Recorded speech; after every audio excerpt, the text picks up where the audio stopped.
And here we go. JTC Logistics Style. What does that mean? You'll find out in a sec.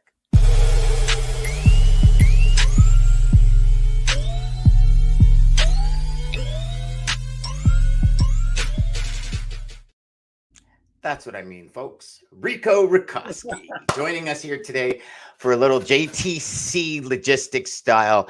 A little just two choices before the holidays. Figured we'd make the last personal development day of November a good one for y'all to remember.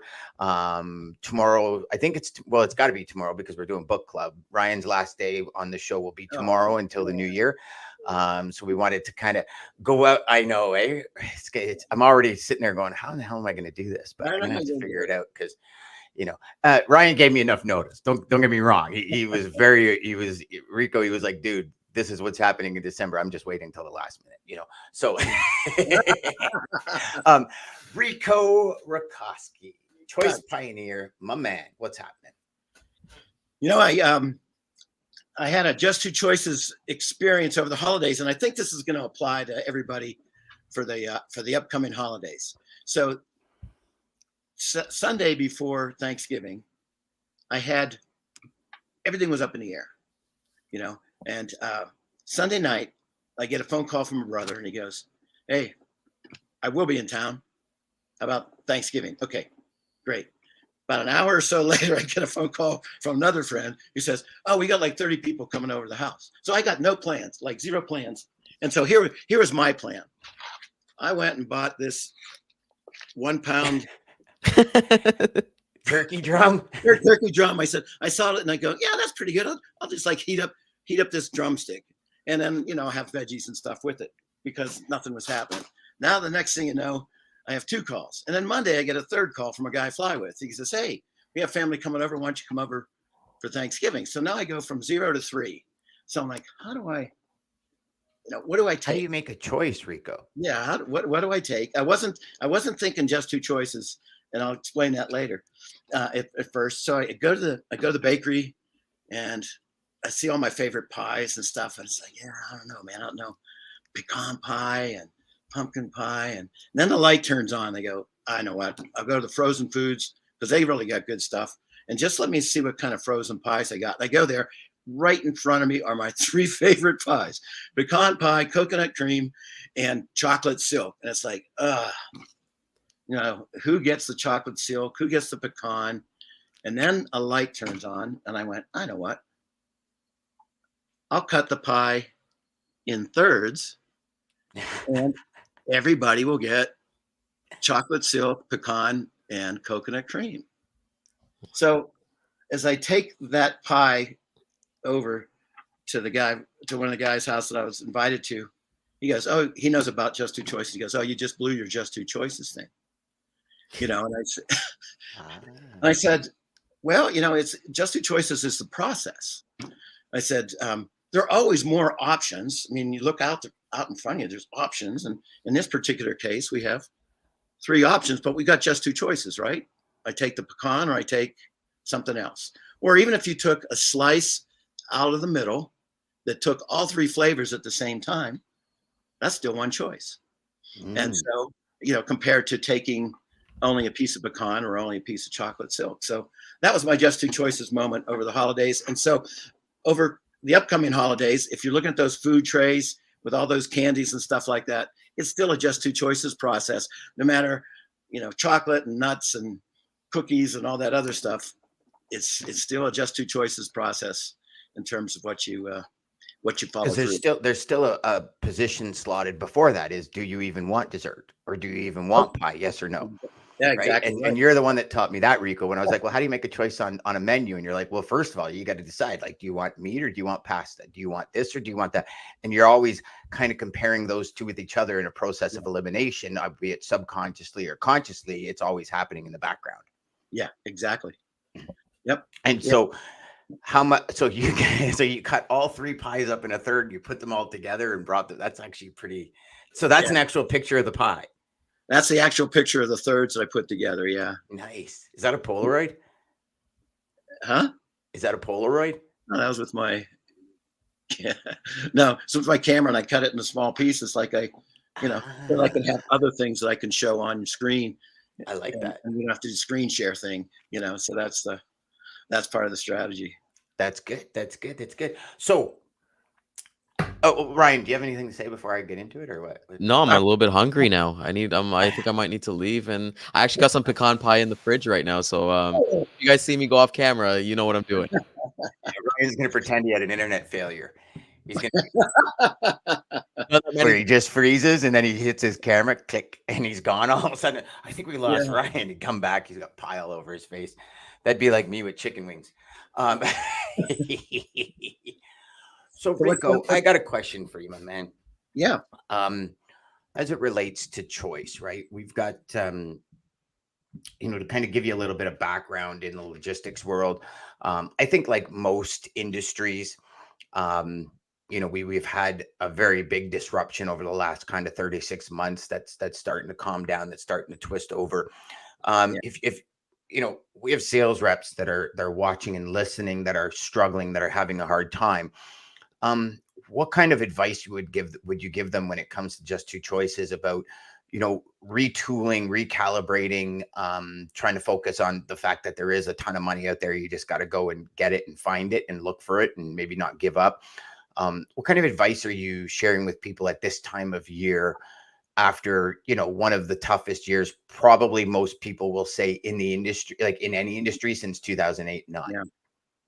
Well, I think you use the operative word, which is focus. The operative word is focus. What are you going to focus on? Are you going to focus on, as simple as it sounds, are we going to focus on what's not working? Or are we going to focus on what's working?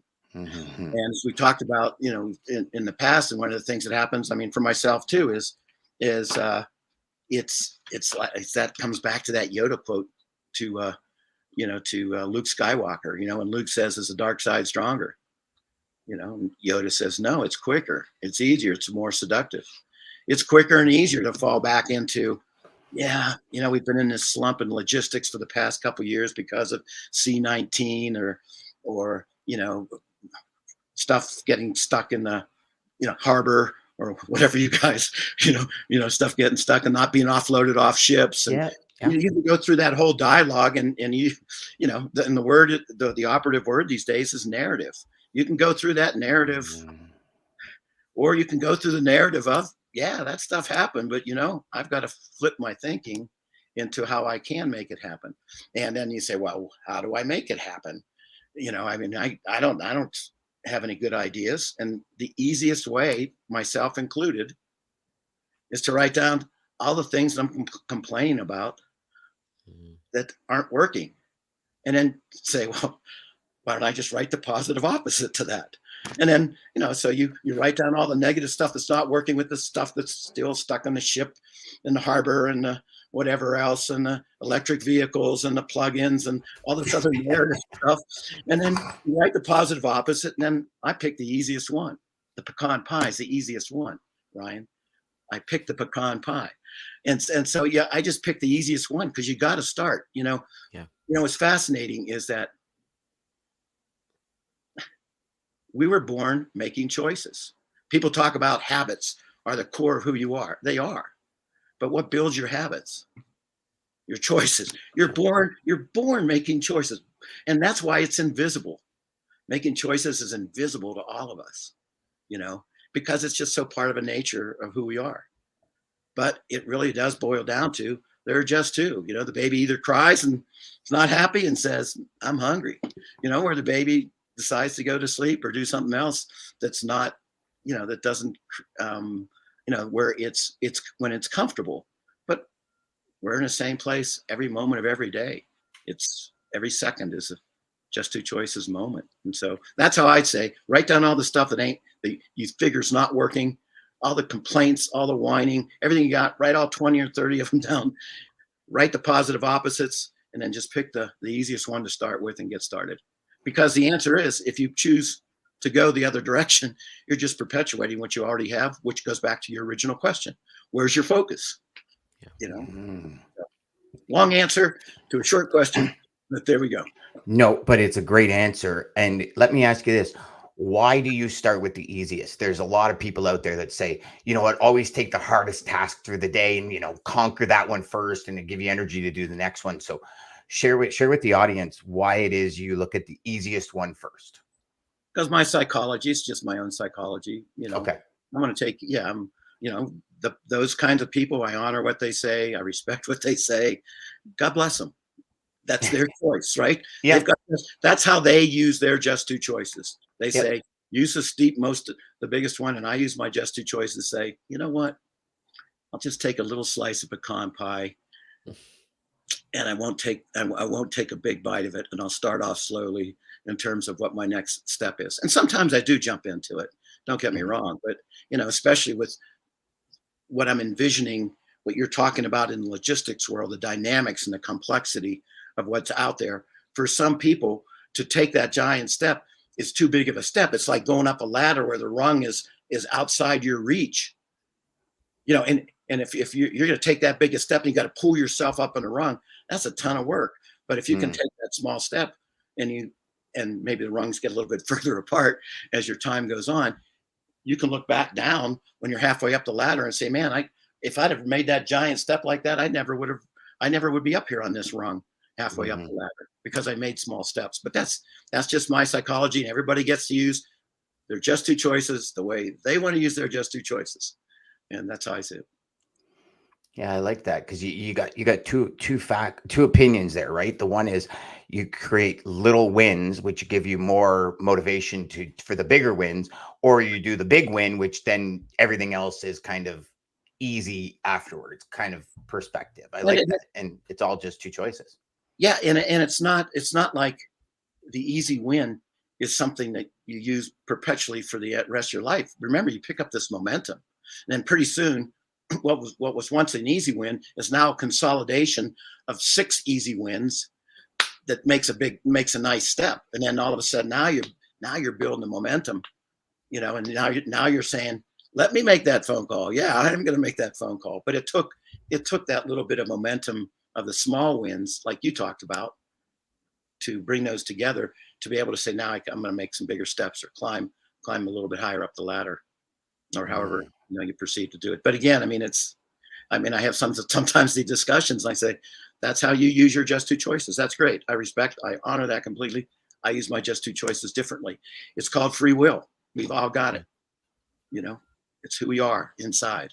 And so, what do you do when you find yourself faltering on the just two choices philosophy? I remind myself that I wrote the book Just Two Choices. I do. I literally say to myself, I could see that. I literally say to myself, I go, dude, you wrote the book on just two choices.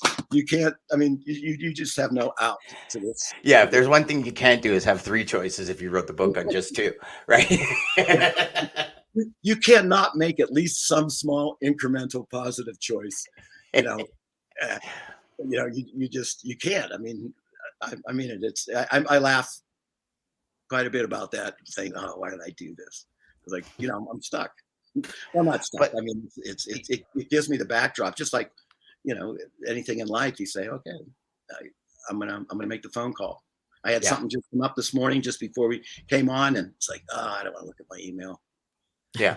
I said, okay, just two choices, and it was something that I've been, I just said, all right, let me just look. And, it wasn't the stuff that I had in a folder. It's all going to work out. And I'm so glad I did look at it.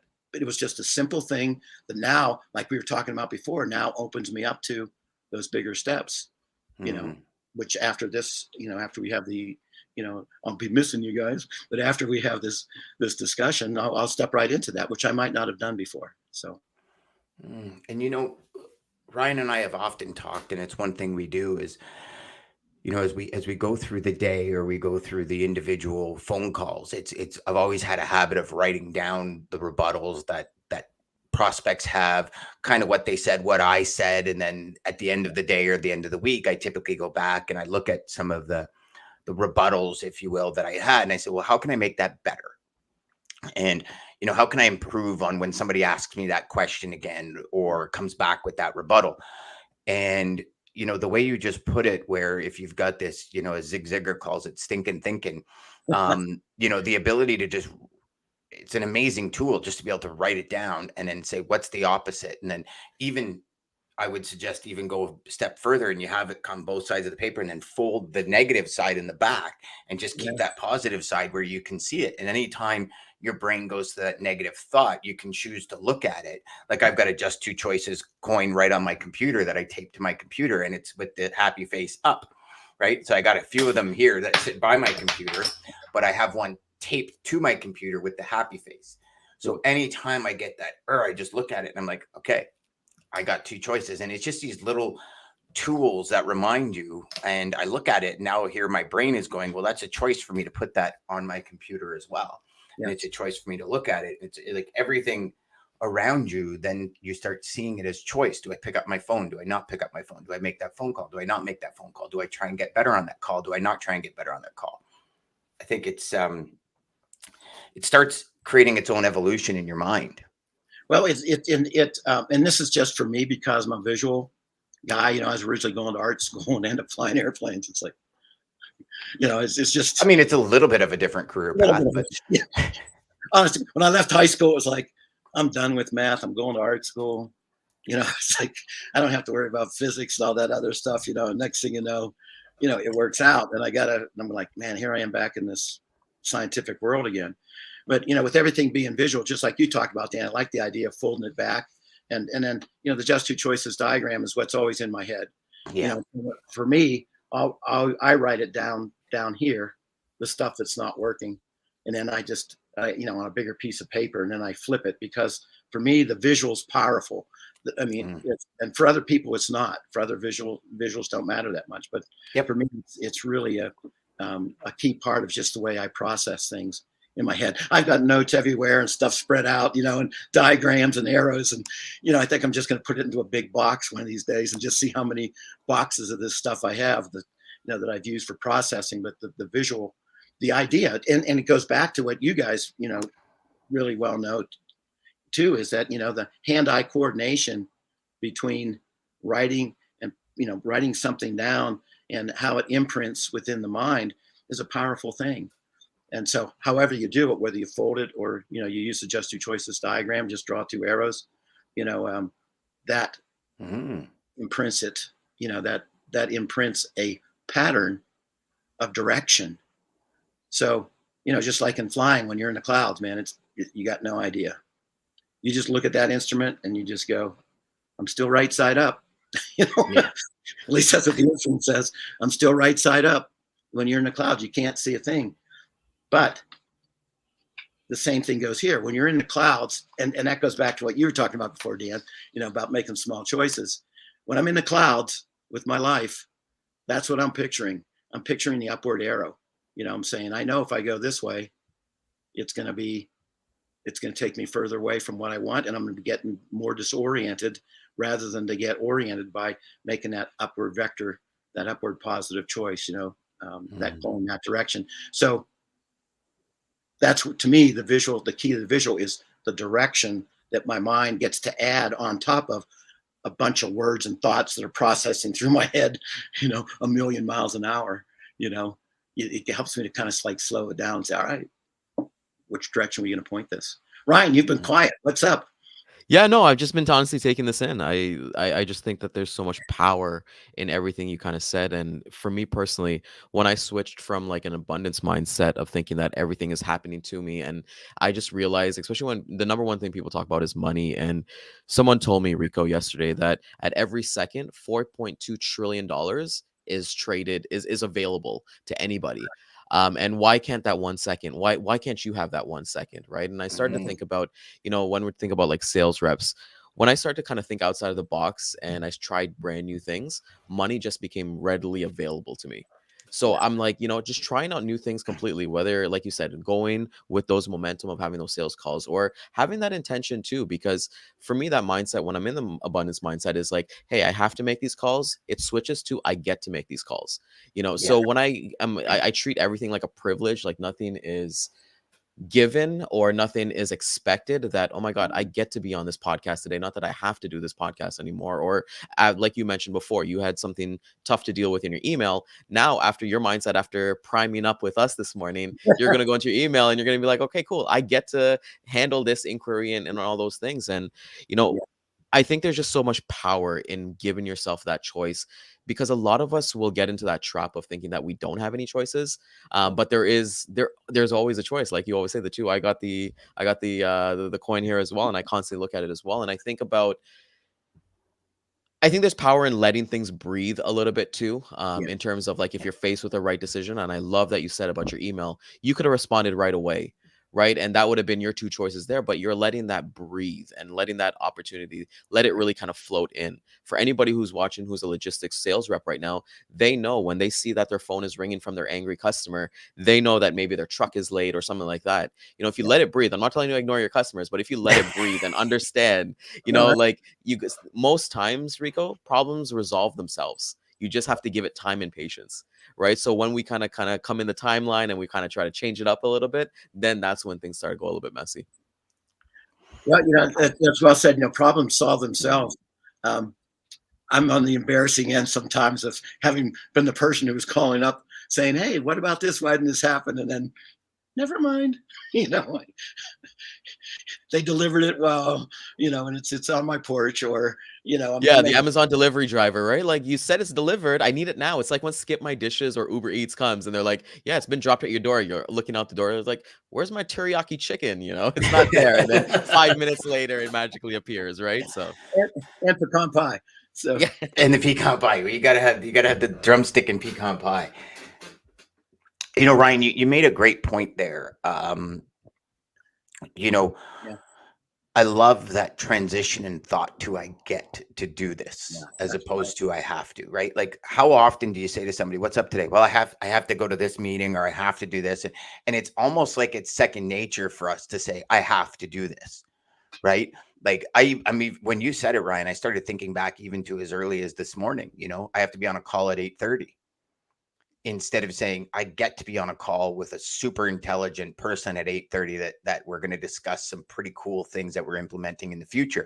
And even as I say that right now, that feeling is so different when I switch it to a really insanely intelligent person that I honor and respect so much that I get the opportunity to spend an hour with and pick their brain, as opposed to I have to be on a call at 8:30. Like you can just feel the vibrational difference in both of those Oh yeah, sentences, right? And you know, it's interesting yet common. We know that if you've read any personal development book, you've heard that. I've heard what you just said, Ryan, a million times. Yet I still woke up this morning and said, I have to, and not that it was in a negative way, but I see how that verbiage we use in our minds right.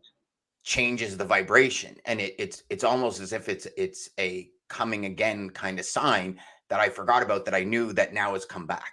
If Right. that makes sense to both of you. Oh yeah, And it does. Yeah, it really it does. yeah, it really does. I mean, when you start really thinking about it now, it's like, what else have I said to myself? What else have I, and then where my brain's going, and I'm trying to stay present with the both of you, but my brain's going, what else have I said to myself?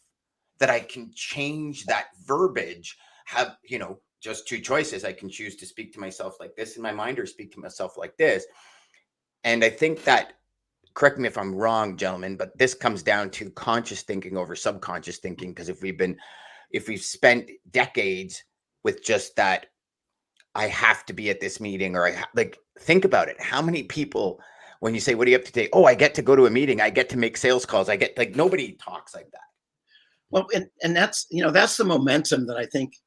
Let's go into the bigger world. That's the momentum that humanity has to deal with.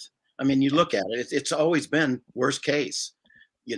Always, for the most part, for the vast majority of humanity, it's like I'm expecting the worst case.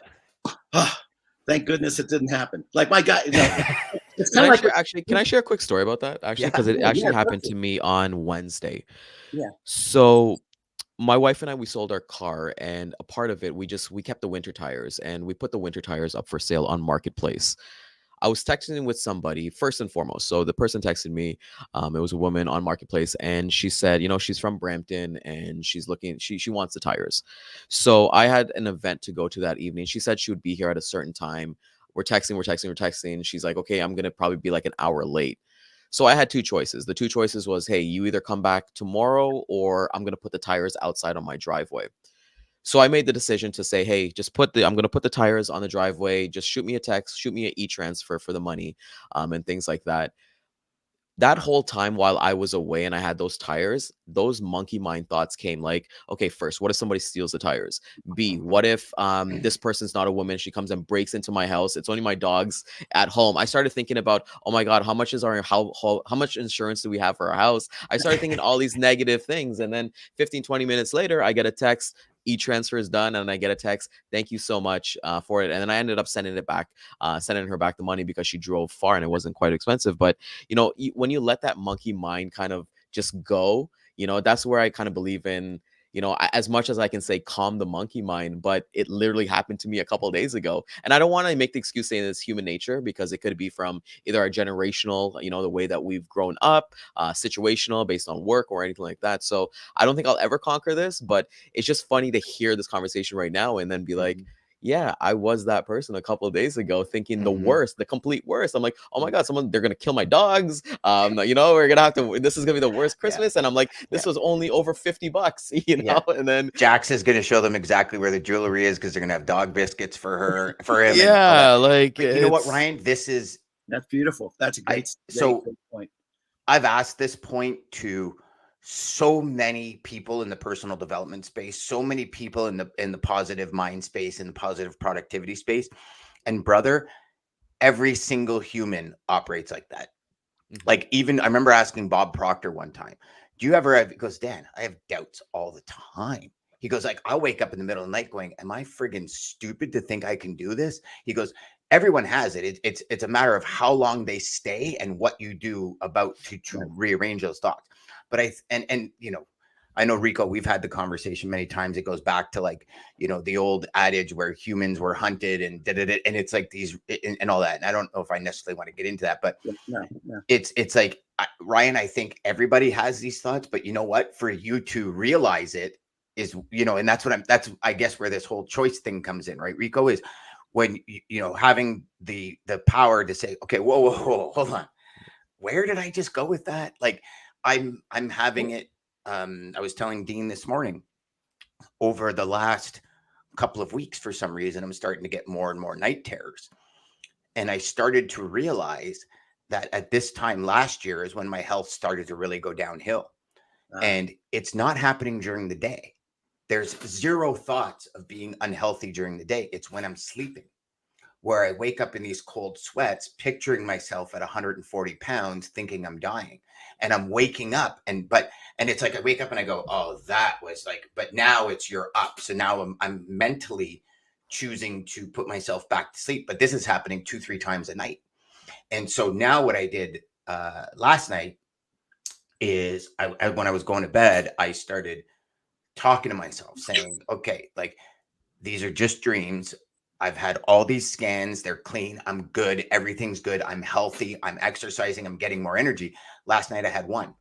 So I went from 4 the night before to 1. Now, I like to attribute to the fact that I told myself before I went to bed, I challenged my subconscious mind, in other words, that this is bullshit. Stop doing it. And now I had 1. So I'm excited to do it tonight. So I'm looking forward to having no night terrors. Right. But that subconscious mind is a vicious beast if it gets out of hand. Like, it's a beast when it comes to negativity. Yeah. And so let's, I apologize. I was looking down, Ryan, while you were talking, but this is what I was writing down. This is what I'm going to hang up on my refrigerator is I get to, instead of, I have to. I'm just going to take it to my refrigerator, and so that being said, imagine, and going back to what as you described, Dan, imagine if humanity or any of us were able to flip that around to what was your comment, Ryan, about how many millions of dollars are available in a second? 4.2 trillion every second. 4.2 trillion every second. Imagine if we could, have this flippant thinking from lack down here to, oh, dude, like I'm getting my slice of 4.2 trillion. You know, I'm looking and I'll take 0.5% of that every second. That's a Just lot so of you pecan guys- pies. That's a lot of pecan pies. Yeah. All the pecan pie you want there, boys. Imagine if we flipped our thinking, you know, to, in fact, I might even add that one too, to, you know, in terms of saying, like they talk about what's the industry going to be, 350 billion a day of personal development, or, you know, some Yeah, crazy yeah. number. And you know, here's many people having that a lack mindset, saying, oh, I don't know if I can tap into 350 billion a day, you know. Mhm, mhm. Scarcity, baby. Scarcity. Yeah, it's scarcity, but I think I don't know. It's just, it's a momentum. I think that we, I'll just say, I mean, I got conditioned with it. I'm not blaming anybody else. It's up to each of us to make the choice to I won't even say uncondition ourselves, because you don't break a bad habit. You just create a new habit, right? Yes. Yeah. So why focus on the bad habit when you just focus on the new one? Okay, the previous habit was lack. The new habit's abundance. All right, well, you know, the other one's going to go away because I'm not giving it any energy. I'm not giving it any vibe. I'm not giving it any attention. Go ahead. That is so perfect, because I was watching a video the other day, and he's a gym trainer, and he was saying that, you know, when clients come to him and they're like, you know, I really want to get back to the gym. I haven't gone to the gym in 2 years. He would say, oh my God, congratulations. You know, you stuck with one thing. All we have to do is just switch that. You know, instead of you not going to the gym for 2 years, let's get you into the gym. You already have the habit down. You just need to do a mindset change, and you're 50% there already. All you have to do. So imagine someone who's going to the gym for 2 years, and then they come to you and like, hey, I need to stop going to the gym. Then you're like, okay, well, you've already done something so consistently for 2 years already. We just Right. got to change that behavior for you. So you can do it. You've already proved that you can do it. You just got to change the mental state of what you're doing. That's Yeah. Look at you, philosopher Ryan. Oh man, it's my last couple episodes, man. So now you're bringing out the heat. Yeah, You're bringing you out the gotta- heat at the end. Yeah. Well, I did say. So Rico, just so you kind of know, I do want to say this on air, because when I knew that this was like, we talked about this, but when I knew that, you know, leaving, and it's not a big, nothing big or anything like that, but I did say the last guest I wanted on the show was you, and Dan texted you right away and made it happen. So, you know, I think this is my 4th or 5th time with you on this. I've grown so much about, like, from you, and I want to give you your flowers. You know, that's what the cool kids say now these days, right? Give them the flowers before something happens. But, you know, for me, like, I've used you in my, like, your teachings and everything like that, even in my Toastmaster speeches at my local club. I truly believe, out of, like, I will say this completely, like, we've had amazing guests. You're probably my favorite guest. And, you know, it's a testament, right? Because I came on a sales logistics podcast. Obviously you know nothing about, like, sales logistics in terms of, like, everything that kind of grows. Like, you're a pilot, you're an amazing author and father, all these amazing things, but, you know, to the value and the impact that you can have on somebody's life, you just never know, right? So for everybody who's watching out there, you know, you just keep consuming, keep praying, keep being a nice person and giving, because, like, people like Rico will come into your life and change your life, and then you're going to be like, all right, cool, it's time to go. It's time to go. Well, you guys got me blushing, Ryan. Thank you. And thank you, Dan. And shucks. I will.